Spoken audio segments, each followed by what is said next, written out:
జై భీమ్. నా పేరు doctor Dasari Chennakesavulu, Republican party of India Bhimarao Ambedkar party రాష్ట్ర అధ్యక్షుడిని. ముఖ్యంగా మల్లాం గ్రామంలో జరిగిన గ్రామ బహిష్కరణ విషయంలో మొట్టమొదటిసారి స్పందించి అధికారులు ఎవరో పట్టించుకోకపోగా, కనీసం ప్రజాప్రతినిధులు పట్టించుకోకపోగా, ఎటువంటి దిక్కుతోచని పరిస్థితుల్లో సుప్రీంకోర్టును ఆశ్రయించడం జరిగింది. సుప్రీంకోర్టు వారు ఈ కేసుకి 25/616/2025 నంబర్ ఇవ్వడం జరిగింది.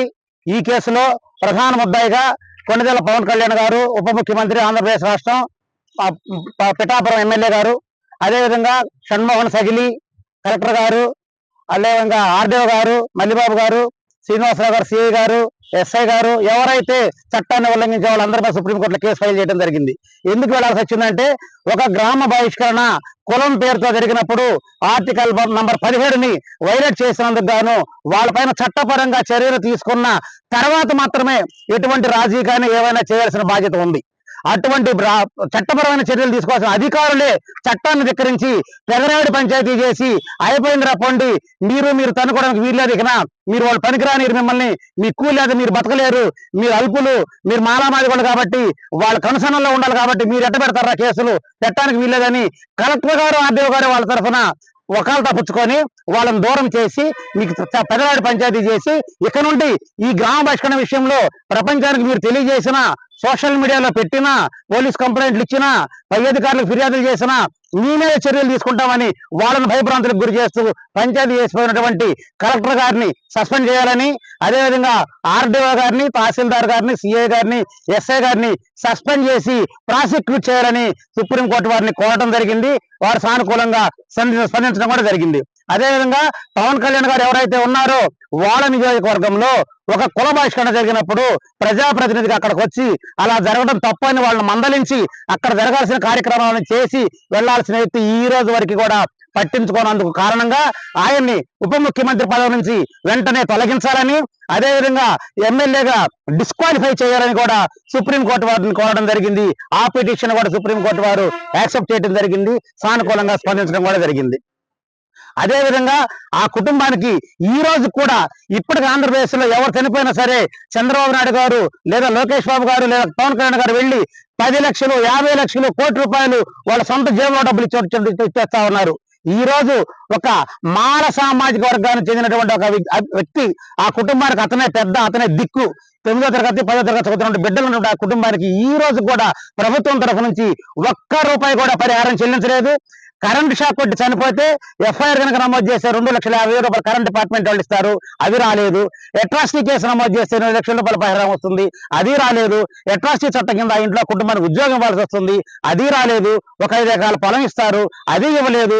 ఇవన్నీ జిల్లా కలెక్టర్ పవన్ కళ్యాణ్ ఉప ముఖ్యమంత్రి గారు కూర్చుంటే 5 నిమిషాల్లో ఆ కుటుంబానికి చేర్చవచ్చు. ఈ రోజు కూడా చేర్చలేదు అంటే వాళ్ళు కుల వివక్ష పాటిస్తున్నారు. కలెక్టర్ గారు, ఆర్డీఓ గారు, పవన్ కళ్యాణ్ గారు కుల వివక్ష పాటిస్తున్నారు. చంద్రబాబు నాయుడు గారి సూటి ప్రశ్న, మీరు కుల వివక్షను సమర్థిస్తున్నారా? సమర్థిస్తుంటేనే దీన్ని చూస్తూ ఊరుకున్నట్టు మేము భావిస్తున్నాం. సకల శాఖల మంత్రి అయినటువంటి చంద్రబాబు నాయుడు కోరుకున్నటువంటి లోకేష్ బాబు గారు కూడా కుల వివక్షను మీరు సమర్థిస్తున్నారని మేము భావించాల్సి వస్తుంది.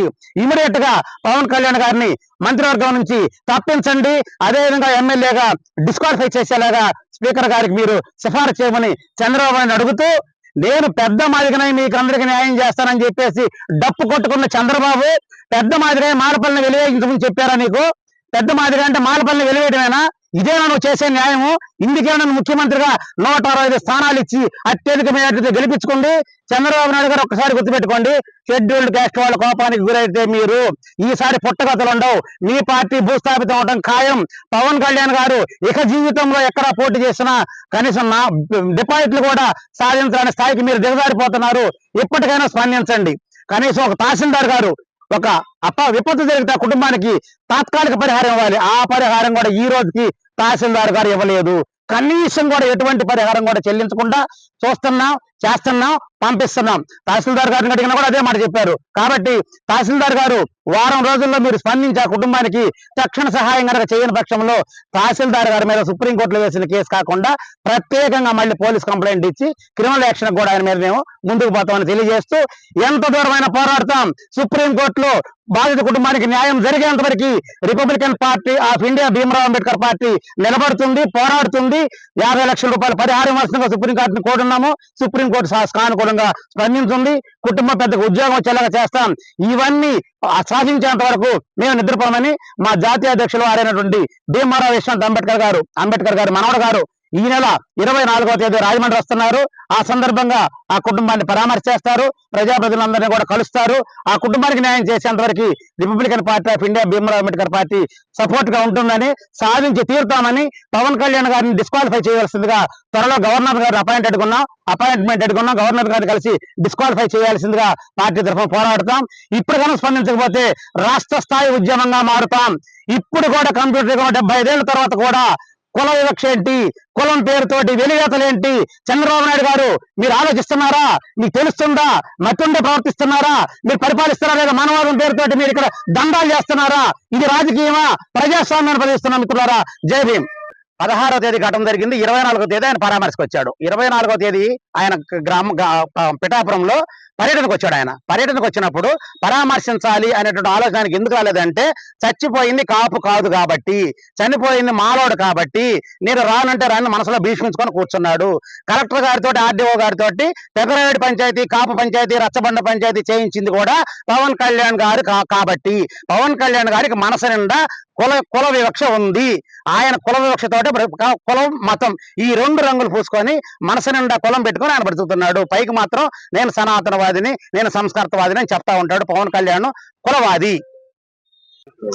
కావల్లో చనిపోయింది కాపు సామాజిక వర్గం చెందిన వ్యక్తి. ఎక్కడ ఉగ్రదాడుల్లో ఆయన కాపు సామాజిక వర్గం వ్యక్తి కాబట్టి జన సైనికుడు కాకపోయినప్పటికి కూడా పవన్ కళ్యాణ్ గారు వెళ్ళి పరామర్శ చేశారు, పాడమోశారు. పార్టీ నుండి 50 లక్షల రూపాయలు ఇచ్చారు.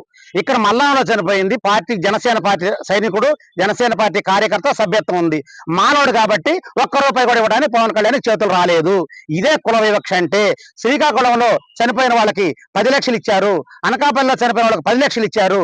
కానీ ఈ కుటుంబంలో విద్యుత్ షాక్తో చనిపోతే, అంటే ఇది కూడా విపత్తే కదా, ఈ విపత్తు ద్వారా చనిపోతే ₹1 కూడా ఇవ్వకపోగా ఆ కుటుంబం అది ఎవరైతే పనిచేస్తే చనిపోయాడో వాళ్ళు 2,75,000 ఇస్తామని 75,000 ఇచ్చిన తర్వాత ఈ 2 లక్షలు మీరు ఇవ్వాల్సిన అవసరం ఏముంది, ఇస్తే మేము ఒప్పుకోమని చెప్పేసి అదే జన సైనికులు ఇవ్వకుండా అడ్డుకున్న సంఘటన అది. కాబట్టి కుల వివక్ష ఎంత దుర్మార్గంగా ఉందో పవన్ కళ్యాణ్ మైండ్ నిండా కుల వివక్ష ఉంది. ప్రియమైన మిత్రులారా, గత కొన్ని రోజుల క్రితం పిఠాపురం నియోజకవర్గం మల్లం గ్రామంలోని పల్లం సురేష్ అనే వ్యక్తి ఒక ఎలక్ట్రికల్ షాక్ తో మృతి చెందితే, ఈ యొక్క ప్రభుత్వం యొక్క కార్మిక చట్టాల ప్రకారం కూడా ఎవరైతే పని చేయించుకుంటున్నారో ఆ యొక్క యాజమాన్యం ఆ బాధిత కుటుంబానికి యొక్క నష్టపరిహారం చెల్లించాలని చెప్పి స్పష్టంగా చెప్పుకుందో భారత రాజ్యాంగం. అదేవిధంగా చనిపోయేటటువంటి కుటుంబాన్ని, సురేష్ గారి కుటుంబాన్ని ఇంటికి పోయి గమనించి వచ్చామో, వాళ్ళు ఒక పట్టలు కట్టుకొని నివసిస్తున్న దౌర్భాగ్యమైన పరిస్థితిలో ఉన్నారు. అంటే ఈ రాష్ట్రంలో, ఈ యొక్క రాష్ట్రానికి ఉప ముఖ్యమంత్రిగా ఉన్న పవన్ కళ్యాణ్ గారు, నీ నియోజకవర్గము, నీ జనసేన కార్యకర్త చనిపోతే కనీసం నువ్వు పరామర్శించేటటువంటి టైం లేదా? పవన్ కళ్యాణ్ గారు అన్నారు, నాకు ఒక్క ఛాన్స్ ఇచ్చి చూడండి, ఈ దేశం మొత్తం నా నియోజకవర్గం వైపు తిరిగి చూసేటట్టు చేస్తానన్నాడు. పవన్ కళ్యాణ్ గారు, ఇదే మీరు చేసేది? మనిషి చనిపోయి న్యాయం చేయమంటే ఒక పల్లం గ్రామంలో, మొత్తం మల్లం గ్రామంలో ఉన్నటువంటి మాలపల్లిని మొత్తాన్ని వెలివేస్తే ఒక్కసారి కూడా పోయి ఏం జరిగిందన్నటువంటి అడగలేనటువంటి దౌర్భాగ్యమైన పరిస్థితిలో పవన్ కళ్యాణ్ రాష్ట్ర ఉప ముఖ్యమంత్రిగా ఉండటం, అదే మీరు చేసే సామాజిక న్యాయమని మేము అడుగుతా ఉన్నాం. రాష్ట్ర మాల ఉద్యోగ సంఘం అధ్యక్షుడిగా నేను డిమాండ్ చేస్తా ఉన్నాను, ఈ ప్రభుత్వానికి, ఆ యొక్క నిరుపేద కుటుంబానికి తన యొక్క భార్యకి ప్రభుత్వ ఉద్యోగం ఇవ్వాలి. అదేవిధంగా తన యొక్క 2 బిడ్డల్ని ప్రభుత్వ బాధ్యత తీసుకొని చదివించాలని, అదేవిధంగా నివాసం లేనటువంటి సురేష్ కుటుంబానికి తప్పనిసరిగా ప్రభుత్వం ఆ యొక్క ఇల్లు కట్టించేవాలని చెప్పి రాష్ట్ర మాల ఉద్యోగ సంఘం అధ్యక్షుడిగా తొలిబిల్లి అశోక్ బాబు నేను డిమాండ్ చేస్తా ఉన్నాను. భవిష్యత్తులో ఈ యొక్క కంప్యూటర్ కాలంలో కూడా ఈ యొక్క సంఘ పరిష్కారం జరిగడం అనేది చాలా సిగ్గుచేటు. భారత రాజ్యాంగాన్ని అమలు చేయాల్సిన టైంలో మన వాళ్ళం ఇక్కడ అమలు అవుతూ ఉంటే పవన్ కళ్యాణ్ గారు సామాజిక న్యాయం నువ్వు చేసేది ఇదా అని చెప్పి మరొకసారి గుర్తు చేసుకుంటూ, చంద్రబాబు నాయుడు గారు కూడా బాధిత కుటుంబానికి వెంటనే న్యాయం జరగకపోయినట్టే భవిష్యత్తులో మా యొక్క కోర్టుల ద్వారా కానీ, న్యాయస్థానాల ద్వారా కానీ ఆ కుటుంబానికి న్యాయం చేయడం వరకు మేము పోరాడతామని చెప్పి తెలియజేస్తున్నాం. Thank you.